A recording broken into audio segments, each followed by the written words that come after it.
Superstar Shakib খানের বরবাদ সিনেমার item গানের ভিডিও ক্লিপ ভাইরাল। বিস্তারিত জানতে ভিডিওটি শেষ পর্যন্ত দেখবেন। সুপারস্টার শাকিব খানের আসন্ন বড় বাজেটের সিনেমা বরবাদ নিয়ে ভক্তদের উন্মাদনা তুঙ্গে।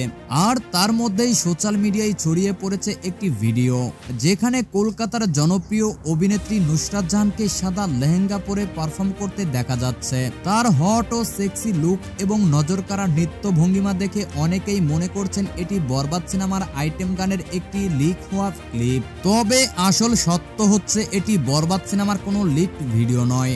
যদিও এই সিনেমার আইটেম গানে নুসরাত জাহান কোমর দুলিয়েছেন, তবে ভাইরাল হওয়া ভিডিওটির সাথে বরবাদের কোনো সম্পর্ক নেই। এটি আসলে অন্য একটি গানের দৃশ্য, যা ভুল বোঝাবুঝির কারণে ছড়িয়ে পড়েছে। প্রসঙ্গত, বরবাদের আইটেম গান নিয়ে দর্শকদের আগ্রহ তুঙ্গে। এই গানটি হবে বড় বাজেটের, ঝলমলে এবং দারুণ পারফরমেন্সে ভরপুর। তবে অফিসিয়াল ভিডিও প্রকাশ না হওয়া পর্যন্ত এই ধরনের বিভ্রান্তিকর তথ্য থেকে দূরে থাকার পরামর্শ দেওয়া হচ্ছে। সেই সাথে চ্যানেলে নতুন হয়ে থাকলে অবশ্যই সাবস্ক্রাইব করতে ভুলবেন না।